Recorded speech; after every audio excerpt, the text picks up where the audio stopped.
Nothing could be finer than living in Carolina. Learn more. Save money. This is the Carolina Real Estate Podcast. Interviews with experts in building, designing, selling, and financing Carolina homes. Learn more. Save money. This is the Carolina Real Estate Podcast. Neighborhood and home tours. Experts who know the area. Learn more. Save money on your next real estate transaction. This is the Carolina Real Estate Podcast. Now, your host, Bill Macchio. We have a great edition of Carolina Real Estate Podcast, and we've got two wonderful people here. We've got the multi-talented Sarah Rose, who's a writer for My Pleasant magazine and interior designer. And we have Christy Whitlock with very deep roots in the area of Georgetown and Pawleys Island. And she's a realtor, and she can add developer to her name. It's all about the George. For those who don't know, the George Hotel on Front Street, Georgetown, just opened, and it's a marvelous golden nugget for the Carolina coast. So we're going to talk about it in a minute, but let's talk about how it all evolved.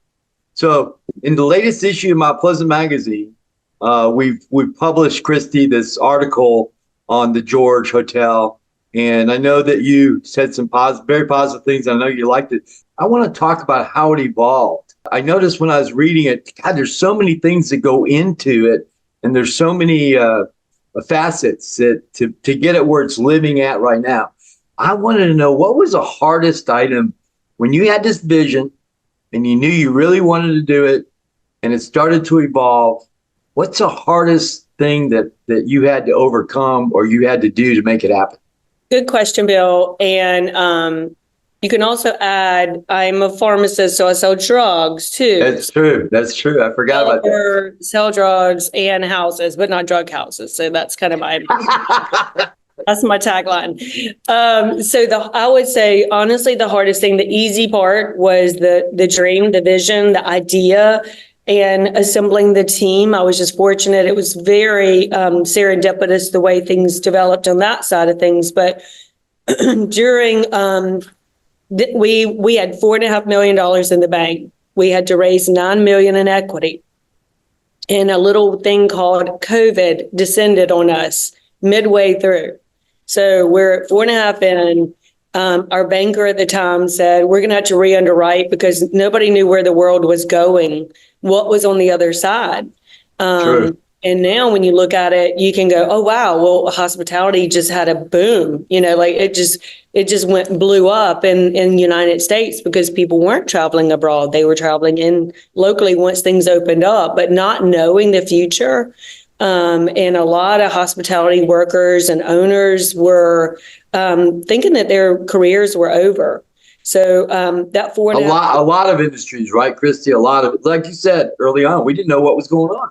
Nobody knew the other side. So we had, nobody was writing checks for hospitality investments, and especially greenfields where you're tearing down a building, building a new building. Our underwriting went from underwriting to we're not going to honor the note anymore. And so we had to go find a new lender. Everybody's hospitality bucket, as they call it, was full. So that was absolutely the scariest time where it felt like we couldn't get over that hurdle. But here we are. We're sitting in this beautiful lobby and things worked out. And I keep saying over and over again, there were so many hurdles and they felt like setbacks, but it was God's way of setting us up. And we did not know it at the time. So we're just, that divine intervention. And here we are. There you go. Enjoying our coffee in this beautiful lobby. I feel in a way you blessed Georgetown because you've added something to the Front Street that's marvelous. I have to ask you though, too, when you had this in your mind and you got the vision, did you think that the Georgetown Times building was a place you wanted it, or did you already know that and you were looking for an idea? The Georgetown Times building, I'll tell you when we knew it was right. Mr. Jay Keenan came down from Charleston. He owns French Quarter, Harborview, and The Spectator. And so we were fortunate enough to get his attention, even though in the beginning he said, who wants to spend a night in Georgetown, South Carolina? And so I know. I can see, Christy, I can see a lot of people saying that. it was a mystery, to him. So and then I sent him the numbers, the feasibility study, and he said, I'm interested. I'll come down and take a look. So we started looking for property. We came to this property where we are now. The Georgetown Times building, was built in in 1980. Getting choked up about I do actually get choked up about a lot of this. So anyway, we came to this building, and he says, well, I want to go look in the roof. I'm like, how do we get to the roof? So he asked the guy, and the guy says, yeah, there's a ladder. So we go on this rickety, rusty ladder. I did not wear a skirt, Bill. I wore pants that day, thankfully. And took my high heels off. We all went on this rickety, rusted out ladder on the side of the wall, crawled to the top. How many were there? It was, I think, Joe, Jay, Ben, myself, and the guy from the Georgetown Times. So probably 5 or 6 of us. Wow, so that's cool. You just go pop through a little hatch and then go over another one and then go up another ladder. I wasn't prepared for it, but we made it work. That's an adventure. And we got up to the rooftop, and I was standing there beside Mr. Keenan, and he looks at me and he says, I think we found our spot. Let's get to work. Wow. Yeah. That's great. Something a minute ago, you were so you said, this is not just, it's good for Georgetown in general. The reason I felt so strongly that this would be a success, and the reason I know it's going to be and continues to be now, is one reason. And it's because this property is the first development in the tax increment finance. The city invested with us. The tax increment finance means the city doesn't share the improvement tax with the school board or the county. They have to reinvest into their own city, bringing things that everybody needs here, not just people on Front Street, not just people in Maryville, not people on the other side. Every part of this little city benefits. Every resident that lives here is benefiting from every stay, every beignet they sell, every cinnamon roll for breakfast, brunch. Is all the city, is every resident in the city. So is this a new program for the city, or they had it for a while but nobody?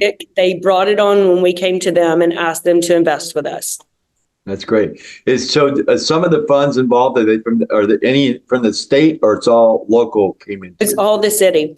The city created, so the city adopted a TIF map, just like Charleston did, just like Greenville did. Just like Mount Pleasant has. Mount Pleasant did. And that is a way to grow your city for the residents of the city, because the city controls, the city council, they decide where that money will be spent. So they're voting, the city council is voted in by the people that live here.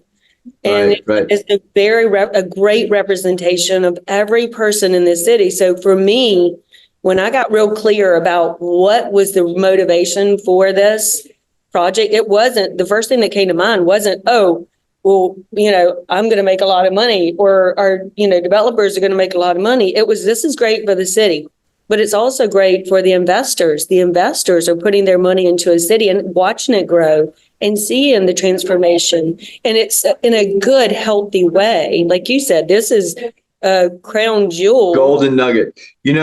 Christy, it's wonderful in business when you can combine doing the good things for people and at the same time making a profit. And every time I publish a magazine, there's a sense of that too, because when somebody reads my article about something they may be struggling with, or if somebody reads the article and they want to come visit, it will generate revenue. I feel I'm helping people all different ways. So, well, that was a good insight, Chrissy. So, I love the design of the George. Jeannie was with you, right? She did this. Keenan? Jenny Keenan. So again, fortuitous, serendipitous, whatever the word is, meeting and finding Joe Keenan and his wife, Jenny Keenan, and Ben Ziegler, the first person that I called to bring on board. Bill, I could never have imagined how beautiful this place could be without the interior design piece and Joe's meticulous oversight, every little detail that went into this hotel. He is passionate about it, still is. I mean, we both walk in every day going, well, this, we need to pick up this or do that. Was that a surprise to you, this well-known, deep roots in Charleston. Speaking of your deep roots in Pawleys Island, he has very deep roots in the Charleston area. Were you surprised how passionate he was? Because he's got lots of things going on. Did it surprise you a little bit? It still does every time I'm with him. I'm like, That's how many awesome. questions can one human ask in a sitting? Like, he is very inquisitive.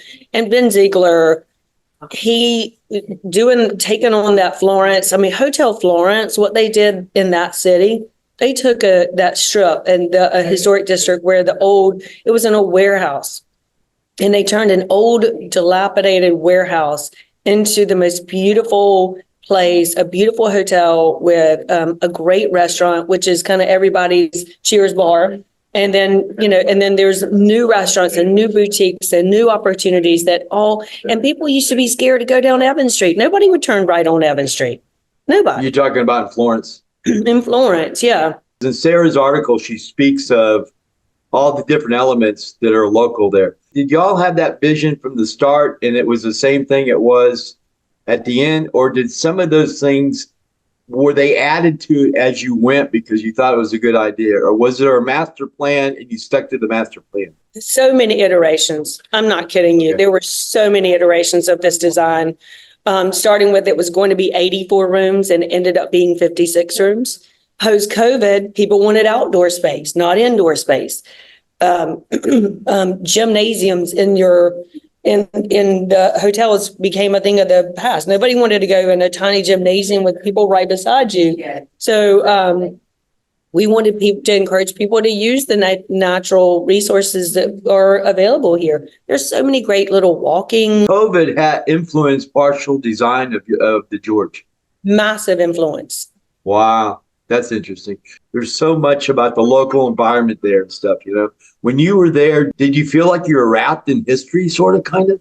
For sure. And especially when Christy gave me a guided tour, she's just pointing out all the details. I mean, the sweetgrass baskets, and then there are framed elements of local color, indigenous crops that are the indigo and the rice and the cotton. So it really does pull in elements of history. And as I quoted Christy in the article, there's just so much history to pull in with the modernity of the space. It's absolutely stunning. I know that you've had the opportunity to travel throughout the world, really. So you've seen a lot of different hotels in different countries, and you got a great bird's eye view. And when you go through the Rolodex in your mind of different places that you've stayed at, how do you rank the George, so to speak? And I know she's sitting right next to you, and I know she's the developer, but she's got her ears like, no, seriously, we want to know, good or bad or indifferent. We want to know. What do you think of it? I love it. And whenever I travel, I always look for boutique hotels because I'd rather that sort of localized experience and immerse myself, like you said, in history and getting to know the people, and not something that's so overblown and commercialized. And so, yes, if I was going to travel, this would be the place that I would absolutely select. Because awesome. Of that, just the cultural aspects of the design, as well as the food. I mean, if you want to get into talking about the restaurant, I do. That's a great segue. I do want to talk about the restaurant. So how did Indigo Row, how did that come into play with the hotel? Christy, can you let us know? Christy, can you let us know? Yeah, we knew we wanted a restaurant, from the get-go. And as things progressed, and we had like an idea or a concept of what we wanted, mostly base it on a lot of local seafood and that sort of thing, just because of the location. We're sitting on where the Winyah Bay is 5 rivers come together, and the ocean inlet is just across the Winyah Bay. And so, of course, you think naturally you're going to have local seafood. So one of our local restaurant or local seafooder called the Independent Seafood, which is where everybody gets their seafood. They're right down like a couple blocks from where the hotel is located. They decided to close their doors after 80 years of service to this community. And we were kicking around all these different names for the restaurant and concepts, and Joe Keenan called one day and he said, I've got it. And he said, let's call it the Independent. And so I was able to call the family member who owned it, who are now living at Bishop Gadsden in James Island in an assisted living center. And I told her that we decided to name it in honor of her family. And y'all, she cried. She wept. I saw her at Bistro 217 and she just started weeping. And I was like, oh my God. It was like a very beautiful moment. And again, incorporating history and the city itself and the residents who've spent so much of their time and passion and love for this city. That is a legacy. Yeah. It is a legacy for sure. Everybody involved in this had one major thing in common. They had tremendous passion for what they did. And that's one of the things that's made the George Hotel what it is that collective passion breathes through the walls when you walk in the place, I'm sure. It does. When you walk through the door, you can pick up on that energy, and it feels like a family. And everybody's got their role to play, and everybody's got their talent and brings something to the table, and it oozes that when you walk in. It's just beautiful. Well, Christy, I got to tell you, that lady sitting next door to you, that's sitting next to you right there, she wants to move there to Georgetown. She loves Georgetown. I'm a real estate agent, so anybody who comes there, I want them to move here. You're my girl. So did you, to let everybody know, when Sarah did the article, she brought her daughter with her. That's part of the article, Sophie. So what'd Sophie think of it? What, through her eyes, how did she feel about it? She loved the experience. I mean, she's really well traveled too. She's got a dual citizenship. She's half English, half American. She's been all over the world. And we traveled all the time before COVID, and then COVID came and we just kind of stopped. And we haven't really had the opportunity to get back into it with work and other obligations, going internationally. So believe it or not, this is our first time to have an overnight mother-daughter trip. Oh, really? That's awesome. Long time. I don't know if I ever told you that. And you did it at the George Hotel. That's pretty cool. Yeah. So it was really special for both of us. And she really enjoyed it. She was so mad. She wanted to take the day off of school today and come with me. So Christy, I remember in a brief conversation, we have many of them, that you were telling me that you've already booked a lot of weddings there? Oh, yeah. What kind of meetings can people have there? What kind of events? And tell us about the weddings. We have a 1,400 square foot indoor event space on the riverside, so on the Sanford River. And it flows out to a covered area that is it just invites that indoor outdoor entertainment, and it flows out to a green space, just grass, and then the Eliza Bar, which is beside there. We're headed there next. Yeah, it might be too early, but we'll just try.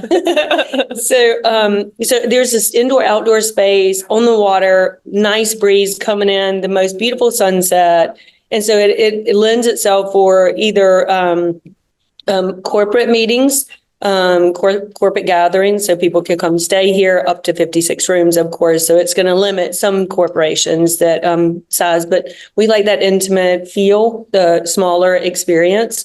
And weddings, a lot of people are booking their rehearsal dinners there, their receptions there.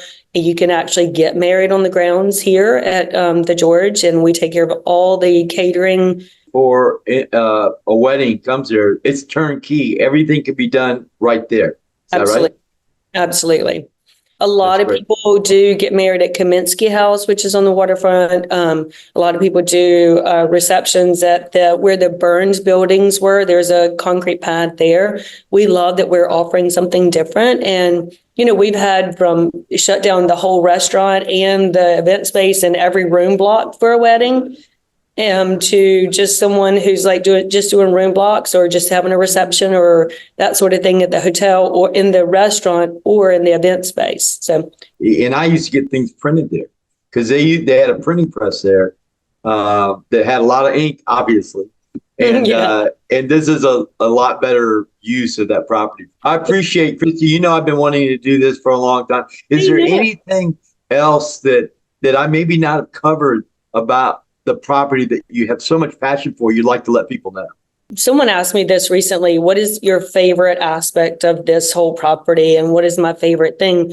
I do love the outside bar, and we have cornhole out there, and anybody can come. You can come by boat, just for the day, just hang out, get some brunch, go out there, get some lunch out there. But the balconies in the rooms that I've had, the mayor and the county administrator and several other people that went to room 323 and 324, and they look out over that balcony and say, I've lived in Georgetown my whole life. I've never seen the view like this. And to be able to see Punya Bay from this angle, the way that we're situated, is just gorgeous. It's almost like a little European village. It's And the other thing, what Jenny did that I love so much, I think we both share this love of, there's whimsical art in here. There's an alligator with a mermaid and smoking a cigar. And then right down there's like an Eliza Pinckney, one of our, famous, women of the history of this area that brought indigo. I mean, you have a portrait of her. So it's like the juxtaposition of bringing the old and the new and winding all of that together to bring a current experiential thing to people that you can't get at just a regular, place to lay your head. It's more than that. It's eclectic. All the things you just mentioned goes back to what Sarah said. It's a boutique hotel. And with the boutique hotel, usually there's such a in-depth presence of local, wherever that may be. And this one we're talking about, obviously, is on Front Street. But again, Christy, I've been wanting to do this. How many times have I talked to you about this? A million, since the first time I met you. And that was such a great meeting. I will say this last comment. The Georgetownians have embraced us with open arms, and they have supported our restaurant. They have supported us. They even do staycations. People just come here for their anniversary. They spend the night. They have a nice I can see that. And they're exploring Georgetown in a way they never have. People are driving from Myrtle Beach to spend the night. And I was just down in Charleston and for 2 nights a couple of days ago with my children who live down there. And I paid twice as much to stay there with really, in some cases, not even as nice of a stay. And this is so available. And there's so many things from Brook Green Gardens, Hobcall Barony, Atalaya Castle. I mean, there's so many different things you can do from this little landing pad here to and McClellanville even. People that come from up north down here sometimes halfway jokingly and halfway serious. Oh, these Yankees coming down. There was a time period that because the North came down, look at Brook Green Gardens, look at Huntington, that all over the state. Look at in Munch Corner, there's the Mepkin Abbey, which was developed or owned by Henry Luce, who was the publisher of Time magazine and Life magazine. So the northeastern people, the people from up north, they really brought gifts here that stay today and help make our coastal area what it is today. We're looking forward to publishing that in an upcoming issue of My Pleasant Magazine. Coming up next, this was the playground of the rich and famous. These people traveled all over the world, and Georgetown was their go-to place to come and stay. And you think they would have stayed at the George Hotel if they were coming? They'd have a staycation. Yes. Sarah, thanks for driving down here and being with Christy. And Christy, thanks for your time today, okay? Of course. Thank you, Bill, as always. You've been listening to or watching the Carolina Real Estate Podcast with Bill Macchio. Want to know more?